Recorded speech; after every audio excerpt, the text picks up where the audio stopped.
Another example. Let's say that we have a ball rolling on a flat surface, moving in the positive direction. That ball has an initial speed of 20 meters a second, so it's moving pretty quickly. After 4 seconds, it had traveled a displacement of 40 meters. And we're going to be asked, well, what's the acceleration of that ball while it's traveling, while it's rolling? So again, it's our same variables, and some of you at some point won't even have to list these. You'll just kind of just list the variables given and then look at your formulas and pick the one that you need. But I like to indicate, okay, I'm looking for acceleration. Well, what was I given? I was told that at initial position, and we always start at an initial position, 0, I went 40 meters. So my delta x, positive 40 meters, I was told that 4 seconds went by. And that seems to be it. Oh no, I'm sorry, misspoke. We do know the initial velocity. Positive 20 meters a second. Now, I think that's it.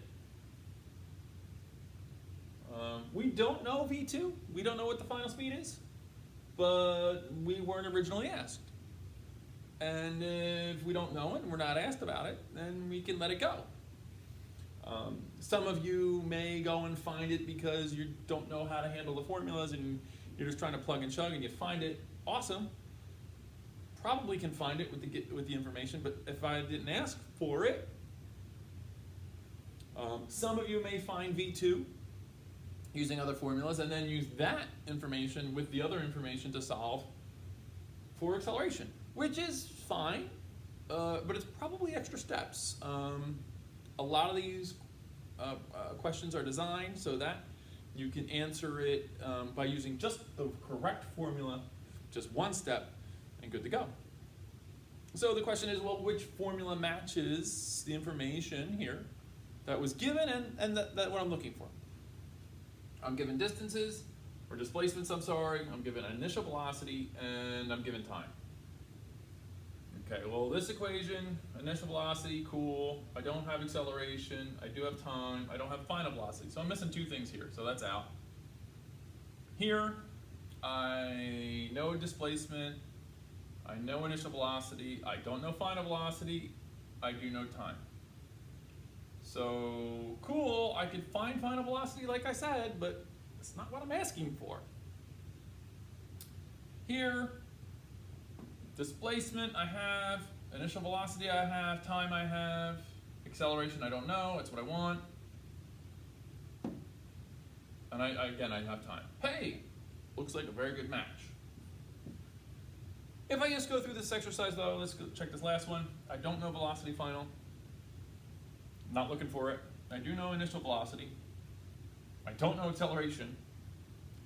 I do know displacement. So this is useless right now. Okay, so we're going to use this formula. Delta x equals velocity initial t plus 1/2 a t squared. I know it seems kind of dumb for me to copy this formula from here to here, but like I said, when you do your problem solving format, I need to see the formula without substitution listed at the beginning of your problem. It tells me, the reader, where your head's at and how and what approach you're using to solve. Now, just because these formulas start off with a variable doesn't mean you have to solve for that variable. You can solve for any of the variables in any of the formulas. So you just plug in what you know and look for what you don't know and do some algebra. So here, I know delta x is positive 40 meters. I know initial velocity is 20. I know the time is 4.0 plus 1/2. I can squeeze it in there, I plus 1/2 a 4 squared. 4.0 squared. I squeeze it in, sorry. Now, yeah, you got to do a little bit of algebra to solve for a. That's fine, and again, you don't have to show me those algebra steps. You can just solve for a, and yes, I was obnoxious with the signs again. Because sometimes, some problems, things aren't going to be positive, they're going to be negative, and you need to know that, or otherwise the formulas aren't going to work out. So if I do this, now once I do that initial use of the signs, I'm going to drop them though.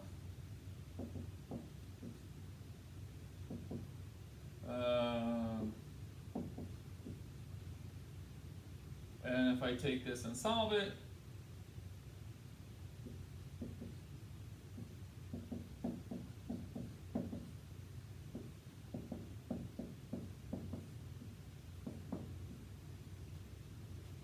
and I did end up with a negative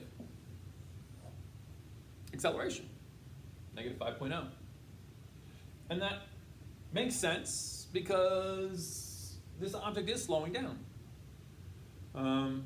And you're gonna get the feel for that as you continue to practice these problems. But check it out. If it was moving at 20 meters a second for 4 seconds, and it went for 4 seconds at a constant speed, well, velocity's distance over time. So if you kind of think about that, it really should have went 80 meters if it were moving at a constant velocity. It didn't go 80 meters, it went less than those 80 meters, so it had to have been slowing down. Slowing down in the positive direction, you better get a negative acceleration. And so the formulas are smart because of the proofs and the design. They know when things are slowing up, slowing down, speeding up, and so forth. So if you use the sign conventions correctly, your answers will tell you not only a number, but also positive or negative directions. Are things speeding up? Are they slowing down? Are they speeding up and slowing down in the positive direction? Are they speeding up and slowing down in the negative direction? Lots to consider. So be careful with that. All right?